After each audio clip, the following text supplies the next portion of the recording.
Let's move on to Ron Paul and the election that was, or the caucus, I guess, that was stolen from him.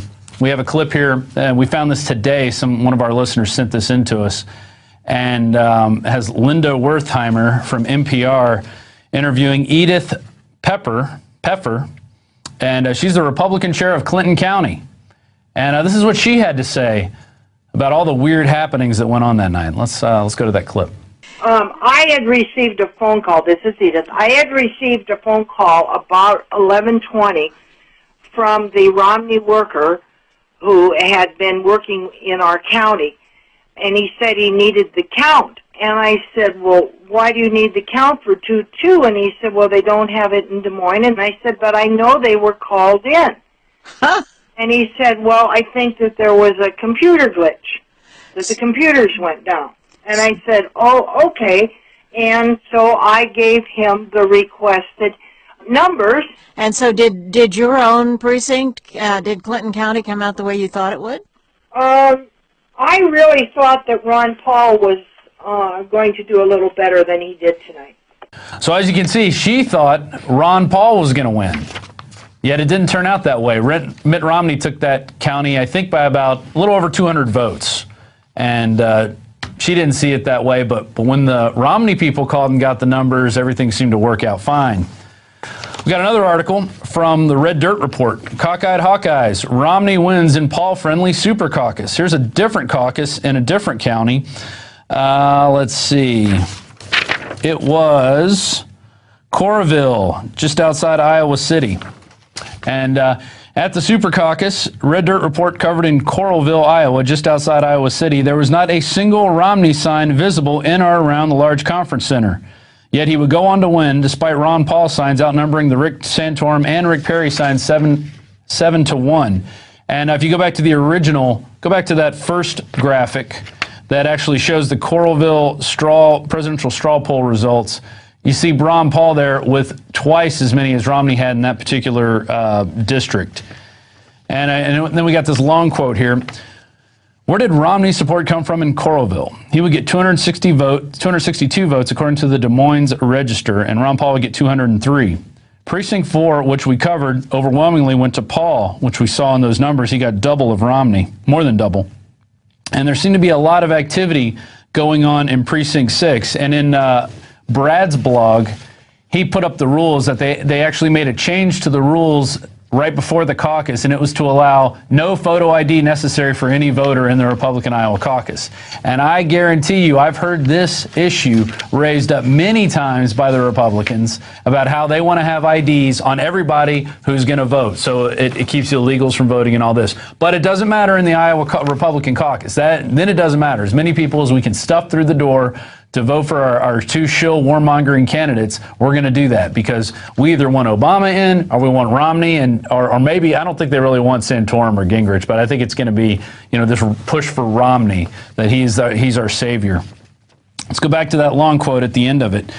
Rick Santorum has no organization, never drew over 100 people during his entire campaign. They're talking about in Iowa. Of course, he did bribe and receive benediction of that family leader who demanded $1 million, which he would distribute in part to cronies. That family leader was Bob Vanderplaats, which leads us to an ABC article published in late December. Iowa conservative leader mired in controversy after Rick Santorum endorsement. And it goes to Santorum acknowledged in an interview with CNN that he talked with Vanderplaats. What we talked about was he needed money to promote the endorsement and that would be important to do that, Santorum told CNN. There was never a direct ask for me to go out and raise money for it. But then later in another ABC News on Monday night interview, you had Santorum's National Communications Director, Hogan Gidley, who said, I don't know about any discussions other campaigns have had, but we did not, nor would we ever agree to raise a single penny for another entity. We were focused on our own campaign, and that's where our resources were spent. Although there's a lot of people going around saying that Santorum gave this guy $1 million and to buy in influence and support in this Iowa caucus. Notice this is at the end of December, and then that's about the time that Santorum started coming out of nowhere at the polls, even though he wasn't getting anybody coming out to any of his campaign forums. Let's go to the next quote. ABC News learned that Vanderplaats tried to solicit money for for his endorsement during the last presidential cycle, too. A former staffer for Mitt Romney's 2008 presidential bid, who is currently unaffiliated with the campaign, said Vanderplatz came to them seeking money for backing if he supported the former Massachusetts governor. He wanted to be paid, the former staffer said. He was clearly looking for a paycheck. There was a conversation about him getting a title and about being a pay consultant was much more important.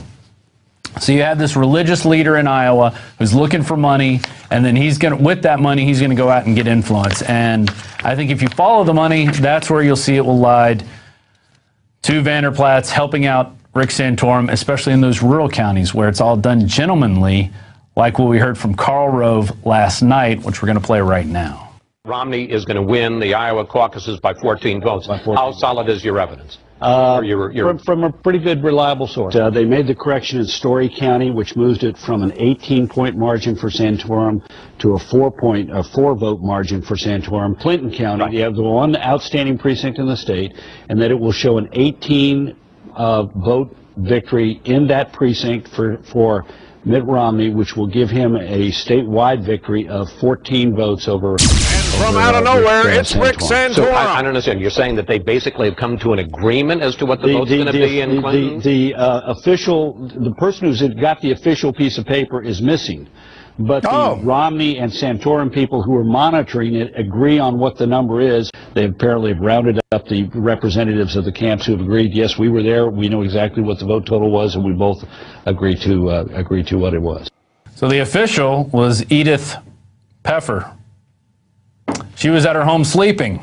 She had already called in the results, or so she claimed, and so she reported on NPR, yet there was a computer glitch. There you go. That's how it happens. Even though Ron Paul got third place in Iowa, he seems to be blowing out everybody else, including Barack Obama in merchandise sales. Cafe Press, which allows you to build merchandise and sell them kind of as you sell it, they make it type thing. 54% of the items sold in 2011 were Ron Paul.